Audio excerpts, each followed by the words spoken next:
Okay, I just wanted to relay something that's come up in a couple of conversations with clients recently, and that is this idea that all the people they see who are having kids look a certain way. They look unhappy, they never prioritize themselves, they've totally lost their hobbies, whatever it may be. But in effect, parenthood is not looking like a good time.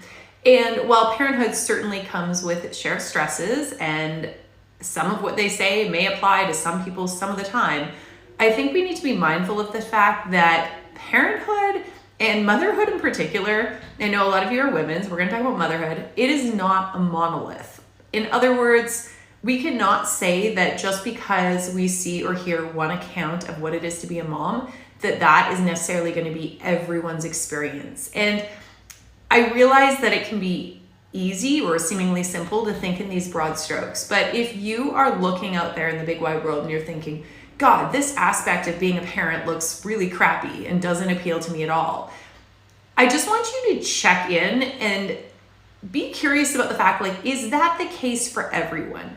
Because while there are certainly certain challenges that most parents are going to have to deal with and most stresses and hurdles that most parents are going to have to, come across, just because, let's say, a lot of people you know or all the people you know have totally deprioritized anything that was important to them before kids does not mean that that's what every single parent out there does. And I'm not sure if I'm just blessed with a relatively balanced friend group of, mix of people, certainly people who have certain amounts of privilege and support.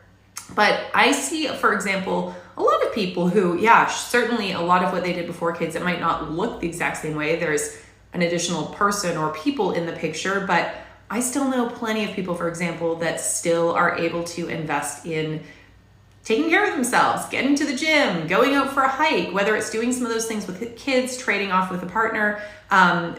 They haven't necessarily relinquished who they are. They still have wonderful careers. Again, there's additional pressures there, but I just share that because anytime I hear someone say parenthood is all this or all that, and by the way, this applies to being child-free, I would just encourage you to be a little bit curious about that because again, parenthood, motherhood, being child-free, these are not just one experiences. They're one experience. There are so many different versions of how these things could look, and I think it's really about being curious about which version of parenthood, if you were to choose parenthood, would you want to pursue? And then asking yourself, is that something that's available to me? If I want to be able to prioritize myself and my own identity, do I feel like I have either access to or the ability to cultivate the support that I would need in order to do that?